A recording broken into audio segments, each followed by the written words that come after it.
Oi, babes. Bom dia, segundo ano, tudo bem? Como é que vocês estão? Espero que vocês estejam todos bem, com saúde, namorando. Mentira, aqueles, né? Tá com 33 anos, não namora e quer que os alunos namorem. Ai, meu Deus, olha, amanhã, hoje é 29 de outubro, tô gravando essa aula 29 de outubro. Vou confessar pra vocês que amanhã, dia 30 de outubro, eu faço 33 anos. A idade que Cristo morreu na cruz.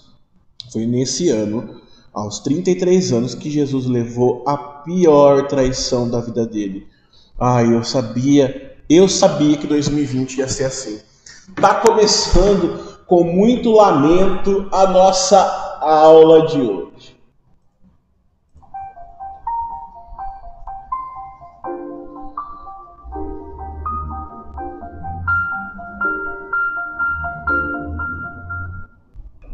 Vamos lá, abra a apostila comigo, na página 109, nós estamos aí no módulo 2, tipos de temas. Porque as redações dos vestibulares têm temas próprios. E essa aula é bastante teórica. Por isso a gente vai ler aí umas partes do para começar. Para quem nunca fez vestibulinho, né, que é Cotil Trajano aqui em Limeira, e para vocês que estão no segundo ano que ainda não vão prestar o Enem, ou vão prestar como treineiro, mas não vão poder entrar na faculdade ainda, talvez vocês não tenham essa dimensão da importância de conhecer temas da redação, já que a redação é aí o ponto-chave para ingressar na prova do vestibular. Travou meu áudio, agora voltou. A redação é um ponto-chave, porque é um texto que vale muito, vale a gente pensar no Enem aí, só o texto 1000 pontos. Então é muito importante a gente discutir os temas, conhecer diversos temas, e eles têm tipos diferentes, né? Uma prova é diferente da outra. Eu trabalho com pré-vestibulinho aí, com pré-vestibular, né? Aí há muito tempo, faz 8 anos, e todo ano a gente está lá estudando os benditos temas de Enem. Na página 110 tem para começar. E diz assim, ó. Peguem uma caneta de marca-texto para a gente grifar um pouquinho palavras-chave. Vamos lá? A tarefa de produzir um texto, como introduzido no módulo anterior, envolve uma série de cuidados. Planejar, eu vou escrever, perdão. Planejamento de texto.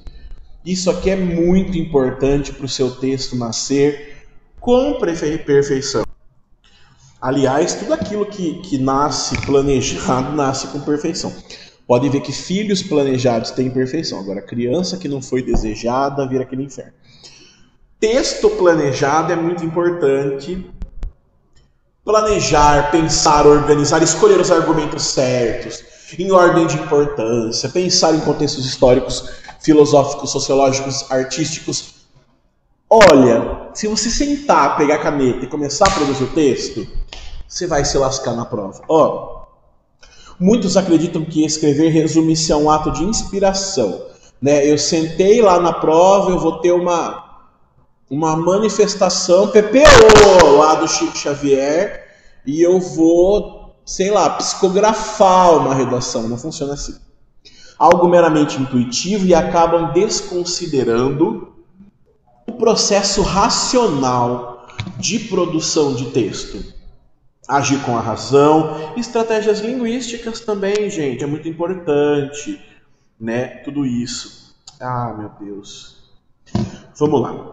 É bom frisar que há sim um lado mais técnico. Escrever exige técnica, conhecimento de palavras, organização textual, conhecimento de estrutura. E precisa ser respeitado, em especial quando se fala de textos produzidos para avaliações, com critérios de correção claramente definidos, como é o caso do Enem. O primeiro deles, talvez principal, é aquele que, se não seguido corretamente, pode ser responsável por uma nota 0 na redação. A adequação ao tema, porque o tema ele é delimitado. Ele tem um plano para onde você pode seguir. Você não pode fugir a esse tema, né? Ele tem uma delimitação, isso é importante entender sobre isso.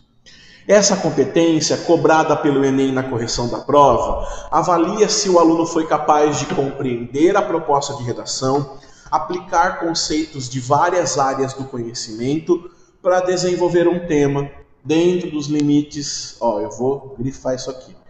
Essa é a competência que o Enem busca. Dentro dos limites estruturais do texto dissertativo, argumentativo e em prosa. Então, alunos que consigam mediar a proposta, entender a delimitação e associar várias áreas do conhecimento para o texto. Então, ele está falando aqui sobre a necessidade do seu texto ser multidisciplinar, estar ali composto por várias disciplinas, porque não é só escrever sobre violência urbana, é preciso buscar teorias, comprovações. Então, as várias áreas do conhecimento são essenciais. No fundo, sabe-se que boa parte desse medo, se deve a certa imprevisibilidade quanto à temática que será abordada na banca. Então, como você não vai saber anteriormente o que é que o Enem vai utilizar, né? Você não vai saber o tema, você vai abrir a prova e conhecer na hora. Esse suspense todo ajuda a criar esse medo da redação. Okay? De fato, o que importa é saber lidar com cada tipo de tema. O que deve e o que não deve ser feito. Quais mecanismos para uma perfeita interpretação. Enfim, saber quais são os entraves e os facilitadores que existem para cada possibilidade apontada em uma prova. Então, se você conhece os diversos tipos de temas objetivos, temas mais subjetivos, temas reflexivos, então está falando sobre a existência humana, sobre a busca pela felicidade. Nossa, é um tema reflexivo e bastante subjetivo. Estou falando sobre enchentes, né, caminhos para se combater a enchente em São Paulo. Nossa, gente, aí é muito objetivo. Então a gente vai ter que pensar muito disso. De acordo com o tema, a prova vai ter as suas características. Okay? Pode-se entender o tema como uma proposição de caráter questionador, então pode-se fazer perguntas nesse tema ou afirmar coisas. Né? Por exemplo, o Enem gosta de afirmar coisas. Presta atenção aqui. Afirmar coisas é importante. O Enem gosta de dizer, por exemplo, Enem 2015. Os caminhos para combater a perpetuação da violência contra a mulher. Já está dizendo que tem. Não está questionando se tem ou não. Isso é importante, hein? Diferença quando a prova te perguntou e quando ela afirmou. Viajei lá para 2015 agora na minha cabeça. Que oferece direcionamento a um determinado assunto. Então, a proposta de redação com os textos motivadores, ela é um caminho de partida, tá? Não a chegada. De fato, o que importa, aqui embaixo, é então uma maneira de limitar, direcionar a abordagem dentro de um campo vasto de possibilidades quanto ao assunto. Observe o exemplo a seguir e tente compreender o que oferece a frase tema retirada do Enem. Vamos lá? Isso aqui, vou grifar para você. Vou passar aqui o traço laranja. Vou até aumentar a espessura. Olha só. Isso aqui é o que vai vir na redação do Enem.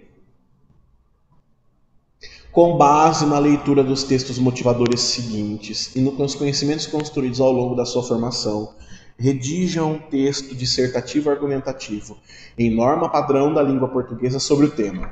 Aí vem a frase tema. Viver em rede no século XXI, os limites entre o público e o privado. Então já se vive em rede, apresentando proposta de conscientização social que respeite os direitos humanos. Selecione, organize e relacione de forma coerente e coesa argumentos e fatos para a defesa do seu ponto de vista. Ok? É preciso perceber que a proposta de tema apresenta duas partes. A primeira, viver em rede no século XXI. Então, tem que prestar atenção aqui na divisão do tema. Aponta qual é o assunto. Então, viver em rede é o assunto. Depois vem a problemática, né? Por ela entendemos que se trata de uma discussão a respeito do modo como vivemos na contemporaneidade, levando em consideração os meios tecnológicos que permeiam nossas experiências cotidianas. No entanto, a segunda parte, que apresenta a questão sobre os limites entre o público e o privado, demonstra que há uma dificuldade inerente a essa mudança na maneira de viver das pessoas. Então, aí temos a problemática, então, ok? É dessa dupla percepção que vem a abordagem correta da redação. Discutir os problemas trazidos por essa nova forma de relação entre pessoas, já que as questões pessoais muitas vezes ganham notoriedade quando expostas ao público. Entender as razões para esse comportamento, visto que ele se apresenta como nocivo, procurar formas de atenuar o problema da vivência em rede, né, a exposição excessiva, posto que a complexidade da harmonia entre ambos os aspectos é pressuposta pela frase. A nossa vida pública, a nossa vida particular elas estão sempre em choque, ok? Então vamos lá, para aprender, página 111, 111.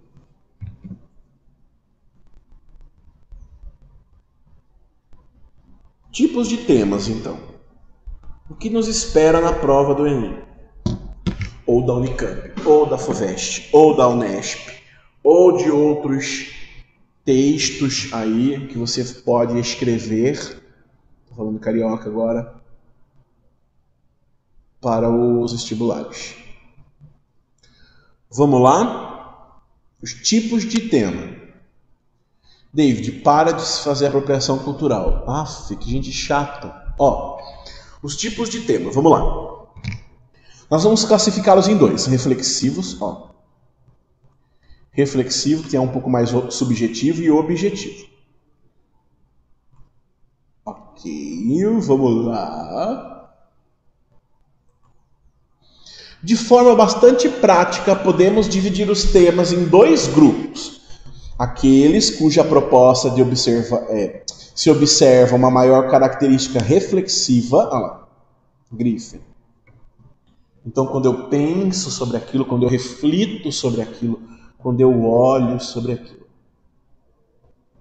E aqueles que nos levam a pensar de forma mais direta e crítica sobre um assunto, que são conhecidas como os objetivos. Então, temas com assuntos sociais, né? Desigualdade social, enchente, seca, fome, miséria, violência, educação, temas objetivos. Temas vinculados, temas vinculados agora à existência humana, reflexão das ações, né? Amor, ciúme, ódio, rancor. Mas dentro de um mesmo tema a gente pode ter duas abordagens. Uma abordagem mais objetiva, uma abordagem mais subjetiva. Depende de como eu fiz a proposta. Olha o tema 1 e 2 aqui, ó. Como se pode explicar o recrudescimento do preconceito no Brasil? Daí vem a proposta de redação dessa apostila e escreve, amigo, a palavra recrudescimento.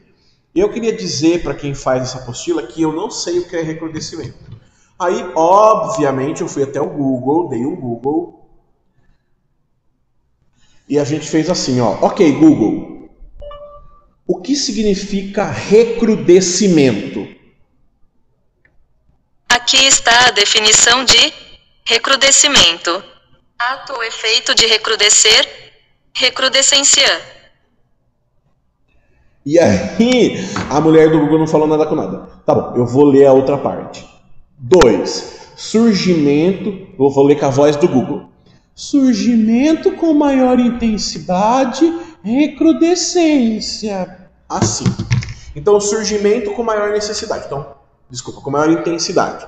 Então, explicar o crescimento acentuado do preconceito no Brasil. Beleza? Tema 2. Quais as causas para o aumento do racismo no Brasil? Veja a diferença entre os dois temas.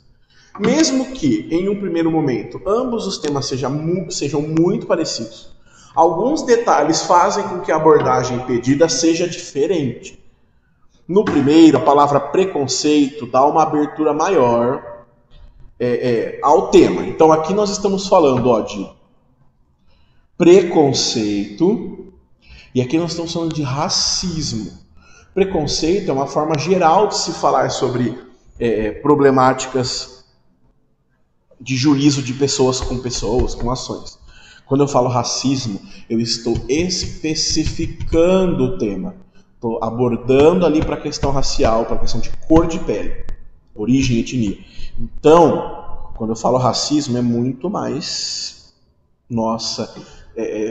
restrito ali. Vou ler de novo. No primeiro tema, a palavra preconceito dá uma abertura maior ao tema. Então, preconceito pode ser homofobia, misoginia, que é a preconceito contra o gênero feminino.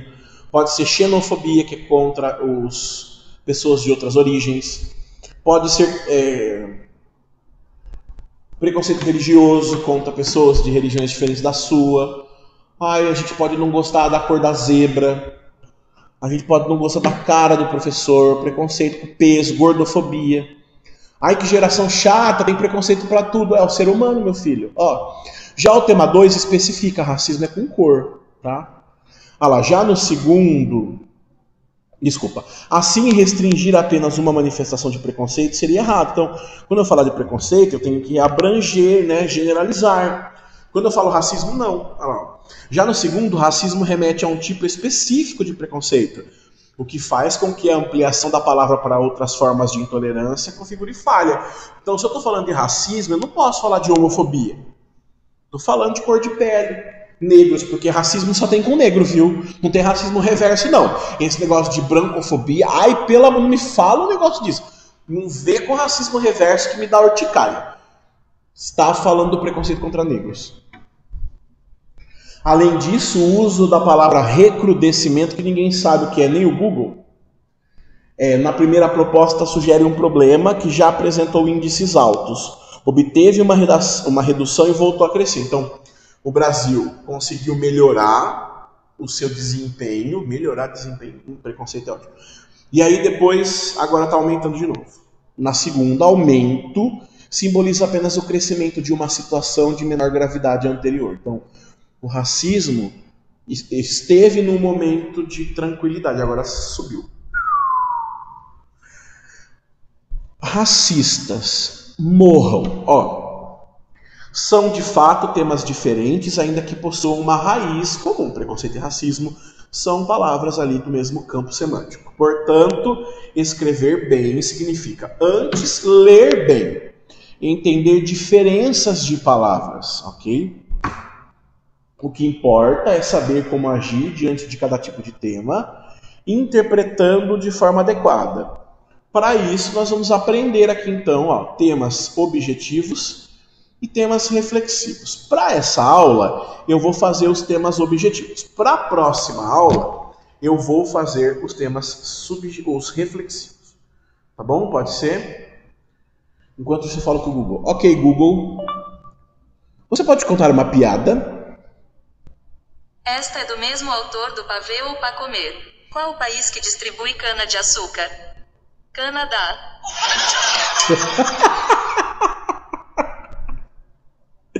Você já conversou com o Google que ele vai responder para você? Uau, que engraçado! Obrigada. Você conta piadas muito bem. Eu tento. Conta outra, vai. Desculpe, do que estávamos falando mesmo? Ai, que fingida. Fala outra piada. Esta é do mesmo autor do Pavê ou Pra Comer. Qual é o bicho mais chique do mundo? É o porco, que vive no chiqueiro. Ai, meu Deus. Essa inteligência artificial é muito divertida. Vamos lá, temas objetivos. Como já dito, esses temas exigem menos de quem escreve, uma vez que trabalham com ideias mais diretas, que não pedem necessariamente uma associação ou reflexão para entender o ponto central da questão. Então são questões mais sociais, mais objetivas para trabalhar o conceito de questões do mundo. Não é reflexão interior. Costumam trabalhar com marcas da atualidade ou aspectos atemporais, né? Por exemplo, o racismo é um aspecto atemporal, cujas explicações podem se dar de forma prática ou direta. Assuntos como, agora isso aqui é importante, grifem, economia, política, economia e educação fornecem amplo material para as discussões, mas mesmo um tópico mais abstrato como amor pode se transformar em algo objetivo. Como o amor pode ser objetivo? Olha, se eu trabalhar o amor na questão social, veja, por que no mundo de hoje o ser humano parece estar perdendo a capacidade de amar? Ah lá, eu não estou pensando no amor como forma de realização pessoal, no amor como busca pela felicidade. Não. Por que o ser humano perdeu a capacidade de amar? Veja, é objetivo, eu tenho que pensar sobre isso e escrever. Ainda que o assunto seja um sentimento, que por si só é abstrato, o tema desenvolve-se de forma concreta. O direcionamento dado à pergunta é concreto. O amor, as pessoas estão perdendo a capacidade de amar, de afeto, de gostar, de se relacionar bem. Ao questionar as causas de o ser humano estar perdendo a capacidade de amar, tornando isso uma marca do mundo contemporâneo, é possível depreender uma série de explicações racionais: aumento da violência, desprestígio, depressão. As pessoas estão perdendo o amor. Sabe por quê? Porque amar enche o saco. Como pouco tempo para viver uma relação, a necessidade de se aprimorar no trabalho a todo instante, o alto custo que é uma vida a dois pede dentro da lógica capitalista. É verdade, a gente se junta, fica em dois, gastos vezes 2. É fato que se poderia abordar também aspectos mais sensíveis, como o medo da decepção, o egoísmo, o hedonismo, mas não é necessário, podemos parar na parte social do amor. Quanto mais objetiva for a abordagem, melhor. O que vale é, acima de tudo, a capacidade de argumentação. Olha aqui, abordagens sobre o passo a passo aí, ó. A abordagem de um tema objetivo pode ser definida em 3 passos. Primeiro, observar o direcionamento, ver para onde a proposta te leva. O que é pedido, né? Se é uma pergunta ou uma afirmação, se são pedidas causas, consequências, soluções. Com base nisso, é possível pensar em que ideias utilizar. A gente vai ver depois nos próximos. Reconhecer palavras-chave, né? O amor é um deles aí. Ver qual termo é fundamental para o tema, convém definir de alguma maneira, seja pela noção de senso comum, seja por uma visão particular, seja por empirismo. 2. Reconhecer a palavra-chave. 3. Checar os aspectos de restrição e amplitude. Então, até onde eu posso chegar com aquela proposta. Eu não posso fugir ao tema com assuntos, ramificar esse assunto. Ver se há no tema temas que marcam enfoque, como atual, brasileira, contemporânea, ou mesmo se há limitações prévias, veja que a gente tem no mundo de hoje. Então não é para você falar lá do mundo de Jesus, é para você falar hoje. Experimente seguir esses 3 passos e analise aí com você o tema lá, ó. Como se pode explicar o atual panorama de descrença na política do Brasil? Que elementos direcionam, restringem? Pense nisso. Bom, na próxima aula vamos falar sobre temas reflexivos. Vamos falar de amor de novo. Ai, que lindo. Eu volto amanhã, tá bom? Não quero mais falar hoje. Um beijo. Para terminar, vamos ouvir uma piada do Google. Ok, Google. Cante uma música, por favor. Eu ainda estou aprendendo a cantar, mas andei ensaiando uns acordes de samba.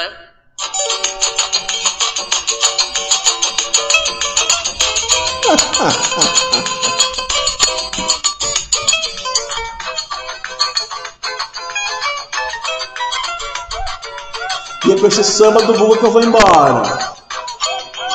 Até amanhã. Eita, Google. Tchau.